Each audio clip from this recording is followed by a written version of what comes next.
Bismillahirrahmanirrahim. My dear viewers, my dear students, respectable colleagues, and dear guardians, Assalamu alaikum wa rahmatullah. I am Abdul Mateen, Assistant Teacher English, Nazreen School and College, Dhaka. I am welcoming you, all of you, to my class. Today, we are going to learn something new. We are going to learn a new topic. The topic is completing sentence, and this is for class 9 and 10. Today we are going to learn how to complete a sentence, how to complete a given sentence. সুপ্রিয় শিক্ষার্থী বন্ধুরা, তোমরা জানো completing sentence হলো সেন্টেন্সের একটা অংশ দেওয়া থাকবে আর একটা অংশ আমাদেরকে কমপ্লিট করতে হবে। একটা সেন্টেন্সের হয়তো অর্ধেক পার্ট, মিডল পার্ট অথবা লাস্ট পার্ট দেওয়া থাকবে, আমাদেরকে কি করতে হবে? ওই সেন্টেন্সটাকে কমপ্লিট করতে হবে।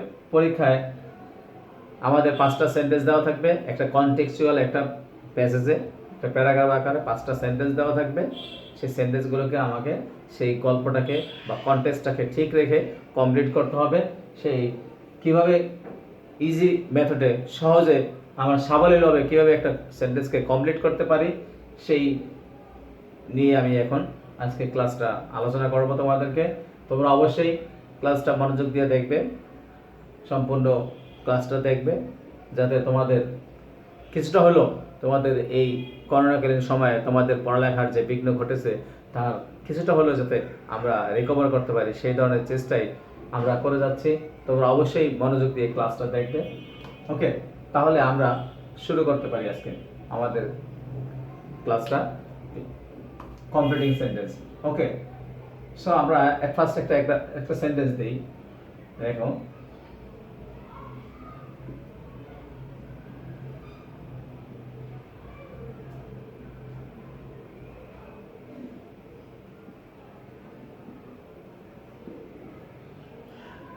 look, I have given a sentence here. The boy is so weak. The boy is so weak that এই যে এইভাবে একটা সেন্টেন্স দেওয়া থাকবে যে এই অংশটা দেওয়া আছে, এই অংশটাকে তোমাকে কমপ্লিট করতে হবে। এখন এই সেন্টেন্সটা কমপ্লিট করতে হলে আমাদের কিসের উপরে ডিপেন্ড করবে? আমাদের সেন্টেন্সের মেরিট দেখতে হবে, সেন্টেন্সের টেন্স দেখতে হবে, সেন্টেন্সের মিনিংটা কি, এই মিনিংটার উপরে ডিপেন্ড করে আমাদেরকে সেন্টেন্সটা কমপ্লিট করতে হবে। দেখো, the boy is so weak that he cannot walk। কি লিখলাম? the boy is so weak that he cannot walk। তার মানে ছেলেটা এতই দুর্বল যে সে হাঁটতে পারে না। তাহলে এইখানে মিনিংটা কি বোঝালে? এই যে সো আর দ্যাট, এটা কি বোঝায়? এতই যে, সো ডট ডট দ্যাট। তার মানে আমাদের রুলসটা আমরা একটু দেখে নিই, তাহলে এটার স্ট্রাকচারটা কি দাঁড়ালো? So dot dot that, so dot dot that, এটার বাংলা হলো এতই যে। এরপরে কি আসবে? একটা সাবজেক্ট আসবে, তারপর কি আসবে? ক্যান নট, তারপর কি আসবে? কুড নট অথবা মে নট অথবা মাইট নট প্লাস ভার্বের প্রেজেন্ট ফর্ম প্লাস এক্সটেনশন আমরা ইউজ করব। তাহলে এই সেন্টেন্সটাকে কমপ্লিট করতে হলে আমাদের এই স্ট্রাকচারটাকে ফলো করতে হবে। এই স্ট্রাকচার যদি আমরা ফলো করতে পারি তাহলে অবশ্যই আমাদের সেন্টেন্সে কোনো ভুল হবে না, সেন্টেন্সটা ঠিক কারেক্টলি আমরা কমপ্লিট করতে পারবো। আচ্ছা, সুপ্রিয় দর্শকবৃন্দ এবং আমার প্রাণপ্রিয় শিক্ষার্থী বন্ধুরা, তোমরা যারা এইমাত্র জয়েন করেছো ক্লাসে, তোমরা তোমাদের এই ভিডিওটাকে বা ক্লাসটাকে তোমরা তোমাদের টাইমলাইনে শেয়ার করে দাও, তোমাদের বন্ধুদের মাঝে শেয়ার করে দাও, যাতে সবাই ক্লাসটা দেখে দে ক্যান বি বেনিফিটেড, যাতে তারাও কিছুটা উপকার পেতে পারে, তারা ক্লাসটাকে কিছু বেনিফিট পেতে পারে। অবশ্যই তোমরা ক্লাসটাকে শেয়ার করে দাও। আর তোমাদের কোনো কোশ্চেন থাকলে অবশ্যই আমাকে আস্ক করতে পারো।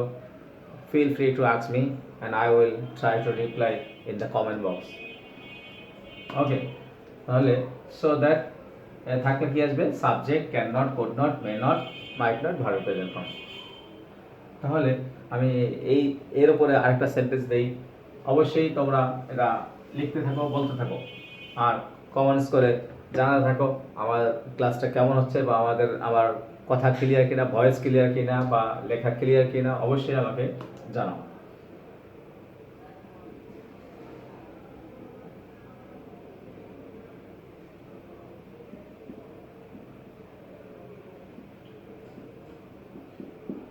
দেখো, হি ওয়াজ সো শর্ট দ্যাট, এখন এটা কি হতে পারে এই সেন্টেন্সটা? হি ওয়াজ সো শর্ট দ্যাট,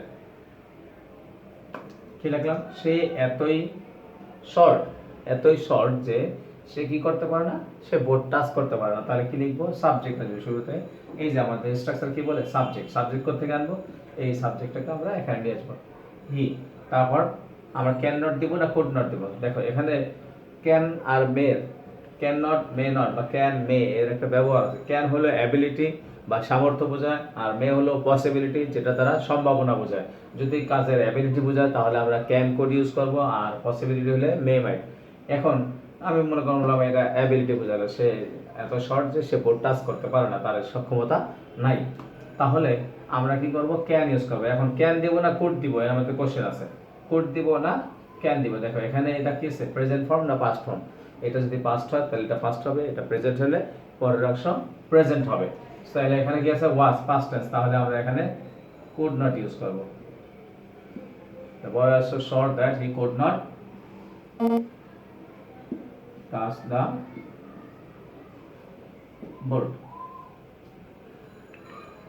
ওকে, তাহলে আমরা একটা রুলস দেখলাম, সো দ্যাট এর ব্যবহারটা আমরা দেখলাম।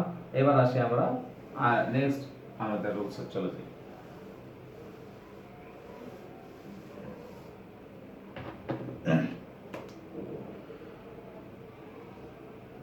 এখন আমরা দেখাই সো দ্যাট অথবা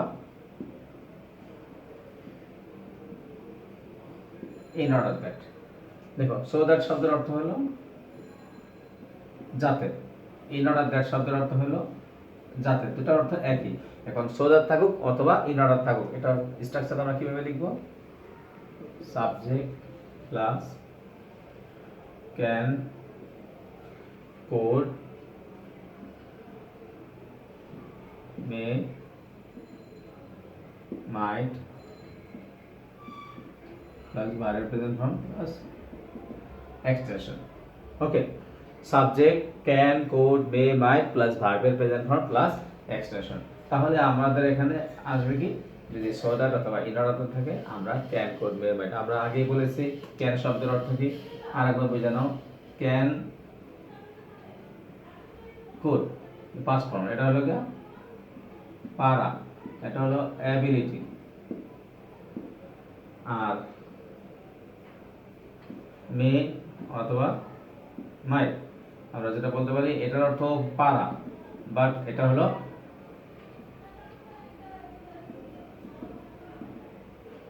পসিবিলিটি। তাহলে একটা হলো অ্যাবিলিটি আর একটা হলো পসিবিলিটি। অ্যাবিলিটি হলো কি? আমরা জানি কোনো কিছুর সামর্থ্য, কোনো কিছু করার সামর্থ্য থাকলে এটাকে অ্যাবিলিটি বলে, আর কোনো কিছু সম্ভাবনা বোঝালে অবশ্যই পসিবিলিটি। যেমন he can sing a song, তাহলে এটার মিনিংটা কি বোঝায়? সে একটা গান গাইতে পারে। এখন যদি বলি হি মে সিং এ সং, তার এটা আমরা বুঝে নেব আসলে সে তার সামর্থ্য নেই, বাট সে ইচ্ছা করলে, চেষ্টা করলে হয়তো সে পারতেও পারে। তাহলে হি মে সিং এ সং, তার মানে এটা হলো পসিবিলিটি। যেমন আমার আঙ্কেল আজকে আসবেন, তাহলে এটা সে আসতে পারে, নাও আসতে পারে। আমি বলবো কি my uncle may come tonight, আজ রাতে আসবে। তাহলে এখানে মে যখন বলবো তখন বুঝে নেবে এটা দ্বারা আসলে শিওরিটি না, এটা সম্ভাবনা, যে আজ বৃষ্টি হতে পারে। মানে পারা অর্থ বোঝায় আজ বৃষ্টি হতে পারে, এটার ইংলিশ কি হবে? ইট মে রেইন টুডে। আমরা বলতে পারবো না ইট ক্যান রেইন টুডে, বৃষ্টি হতে পারে, তার মানে এটা হবে, এটা আমরা শিওরিটি বলতে পারি না। সেজন্য আমরা বলবো ইট মে রেইন টুডে। সো আমাদের ক্যান আর মের ব্যবহারটা একটু ভালো করে তোমরা মাথায় রাখবে, কারণ এটা অনেকের প্রবলেম হয়। ক্যান অর্থ পারা, মে অর্থ পারা, বুঝে নিও যে এখানে অ্যাবিলিটি আর পসিবিলিটি দুটো জিনিস। সো আমাদের এটা দিয়ে একটা এক্সাম্পল দেখাই।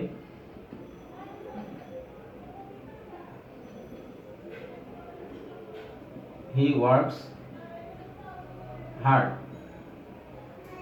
সো দ্যাট কি হতে পারে বলতে পারো, he works hard so that সে কঠোর পরিশ্রম করে যাতে সে জীবনে উন্নতি করতে পারে। তাহলে আমরা কি করবো, একটা সাবজেক্ট নিয়ে আসবো। হি, আমরা কি করবো, ক্যান, পারা, উন্নতি করা এখানে তার অ্যাবিলিটি বোঝালো, সে পরিশ্রম করলে অবশ্যই সে সফল হতে পারবে। He can shine in life, আমরা শাইন ইন লাইফ বলতে পারি, অথবা উই ক্যান সে ডিফারেন্টলি যে he can prosper in life, আমাদের একটা দিলেই হবে প্রসপার ইন লাইফ। তাহলে শাইন ইন লাইফ অথবা প্রসপার ইন লাইফ অথবা he can succeed in life, আমরা অনেক কিছু বলতে পারি। যে যেভাবে পারো তোমরা সেভাবে কমপ্লিট করো, বাট তোমাদেরকে স্ট্রাকচার ঠিক রাখতে হবে। সো দ্যাট বা ইন অর্ডার দ্যাটের পরে অবশ্যই ক্যান অথবা কুড অথবা মে অথবা মাইট হবে। ওকে, তাহলে আমরা পরবর্তী আরেকটা রুলসে চলে যাই।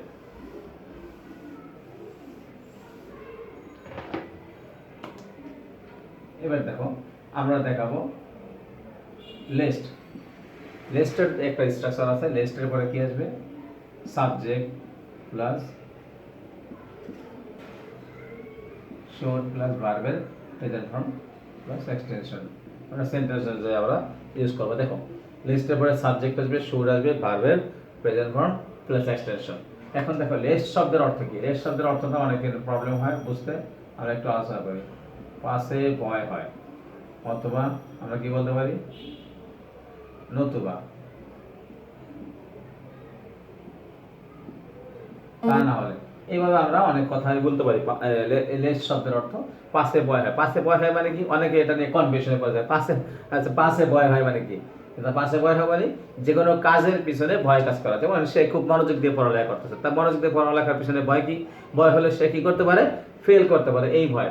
সে খুব কি করে, সে দ্রুত হাঁটতেছে, দ্রুত হাঁটার পিছনে ভয় কি, সে ট্রেন মিস করতে পারে। তাহলে দ্রুত হাঁটার পিছনে আমরা প্রত্যেকটা কাজ, আমরা যে ধরেন যত কাজ করি, প্রত্যেকটা কাজের পিছনে কি আছে, একটা ভয় কাজ করে।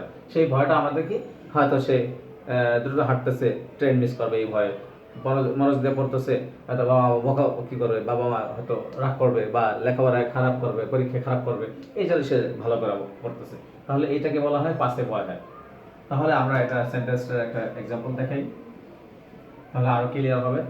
যেমন he walks fast list। এখন অনেকে এই যে মনে করে সে দ্রুত হাঁটে, আর লেখা দেখি he walks fast lest he should catch the train। তাহলে এটা কি আসলে হবে? সে দ্রুত হাঁটা যদি ট্রেন ধরতে পারে তাহলে তো কোনো ভয় নাই, ট্রেন মিস করবে, এটাই হলো তার ভয়। তাহলে কি হবে, he walks fast lest, লেস্টের পরে আমরা সাবজেক্ট দিব, should দিব, তারপর কি দিব, miss the train, lest he should miss the train. Say train miss করবে এই বয়সে দ্রুত হাঁটতেছে। এখন কি ক্লিয়ার তোমাদের কাছে? তাহলে ট্রেন মিস করবে এই বয়সে দ্রুত হাঁটে। ওকে, তাহলে আমি তোমাদেরকে একটা সেন্টেন্স দিয়ে দেখি, তোমরা একটু চেষ্টা করো।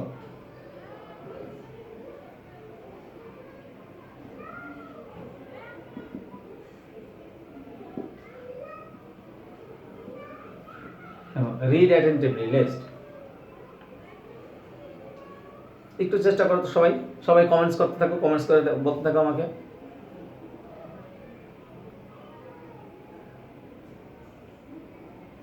হ্যাঁ, একটু দ্রুত।